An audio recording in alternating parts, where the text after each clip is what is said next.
रिक्रुटरची psychology म्हणा, किंवा एक रिक्रुटर जेव्हा एखादा जॉब प्लेसमेंटसाठी एखाद्या स्टुडंटला निवडतो, प्लेसमेंट देतो, तेव्हा त्याची सायकॉलॉजी काय असते आणि काय काय पाहतो? सर, बऱ्याच स्टुडंट्सला आजही असं वाटतं की इंटरव्ह्यू ही रिजेक्ट करण्याचीच प्रोसेस आहे.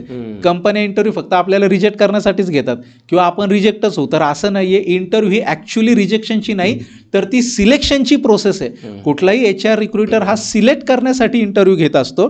मी सुद्धा बऱ्याच कंपन्यांच्या पॅनलमध्ये सेपरेट काम केलेलं आहे. तर मुद्दा आहे की खरंच रिक्रुटर खूप खुश होतात जेव्हा त्यांना एखादा व्हॅलिड कॅन्डिडेट मिळतो. तर ते काय पाहतात नक्की? पहिली गोष्ट म्हणजे IT मध्ये आजच्या जमान्यामध्ये 2026 आपण बोलतोय, तर लागतं स्पेशलायझेशन.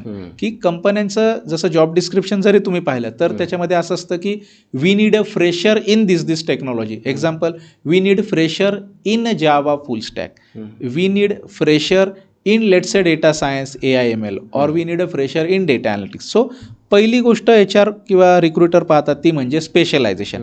ते असेल तरच तुमचा रिझ्युमे सिलेक्ट होतो.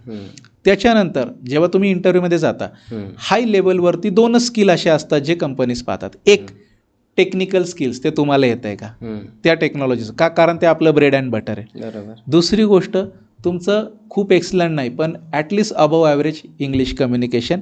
ह्या जर गोष्टी असतील, specialisation plus technical skills plus communication skills, ह्या 3 गोष्टी जर स्टुडंटकडे असतील तर इमिजिएटली त्या स्टुडंटचं IT इंटरव्ह्यूमध्ये सिलेक्शन हे होतच होतं.